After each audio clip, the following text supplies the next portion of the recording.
ایک شخص کسی ناراضگی کی وجہ سے اپنے سسر سے خفا تھا۔ جب اس کو اپنے کام کے سلسلے میں شہر سے باہر جانا پڑا تو اس نے اپنی بیوی پر پابندی عائد کی اور کہا کہ اگر تم میری عدم موجودگی میں اپنے والد کے گھر گئی تو میری طرف سے 3 طلاقیں ہیں۔ یہ کہہ کر وہ شہر چلا گیا۔ بیوی نے اپنے شوہر کی ہدایت پر عمل کیا۔ اسی دوران عورت کا باپ شدید بیمار ہو گیا۔ گھر والوں نے اسے اطلاع دی مگر وہ شوہر کے حکم کے آگے مجبور تھی، یہاں تک کہ اس کا باپ اس دنیا سے رخصت ہو گیا۔ اس نے یہ بھی غم برداشت کرنے کی کوشش کی مگر بہرحال ایک کمزور دل عورت تھی، جذبات پر قابو نہ رکھ سکی اور باپ کا آخری دیدار کرنے گھر سے نکل گئی۔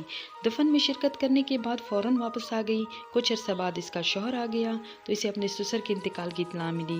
بیوی سے دریافت کرنے پر اس نے ساری سچائی بیان کی کہ وہ صرف دفن میں شرکت نہیں ہونے باپ کے گھر گئی تھی۔ شوہر نے بیوی کے جذبات کی قدر کی مگر شوہر کے حکم کے مطابق طلاق ہو چکی تھی۔ وہ بہت پریشان ہوا، اس کے وہم و گمان میں بھی نہیں تھا کہ ایسا ہو جائے گا۔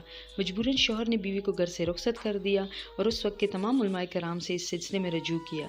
سب نے ایک ہی جواب دیا کہ طلاق ہو چکی ہے اور شرع اسے ازدواجی تعلق قائم کرنے کی اجازت نہیں دیتی۔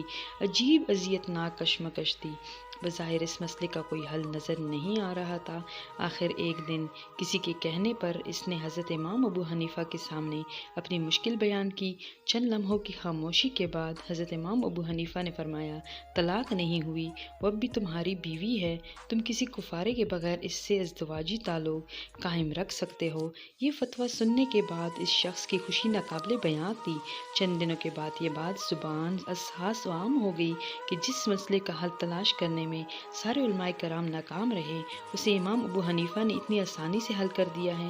ایک دفعہ پھر یہ بات مشہور ہو گئی کہ امام ابو حنیفہ اپنے قیاس کی بنیاد پر غلط فیصلے کرتے ہیں۔ اس سلسلے میں کچھ علماء کرام نے آپ سے وضاحت طلب کی تو آپ نے انتہائی عاجزی سے فرمایا، موت کے بعد انسان کا دنیا سے تعلق ختم ہو جاتا ہے، یہاں تک کہ اپنی دولت اور جائیداد میں بھی اس کا کوئی حق باقی نہیں رہتا۔ اس لیے جب وہ عورت اپنے شوہر کی نافرمانی کرتے ہوئے اپنے باپ کے گھر گئی تو فی الحقیقت وہ مکان اس کے باپ کا ملکیت نہیں رہا تھا۔ انتقال کے بعد وہ خود ہی وراثت میں قانونی حصہ دار تھی، تو اس طرح اس نے اپنے باپ کے مکان میں نہیں اپنے گھر میں قدم رکھا۔ اس طرح عورت کے فعل پر شوہر کی عائد کردہ حکم کا اطلاق نہیں ہوگا اور نکاح ہر صورت میں برقرار رہے گا۔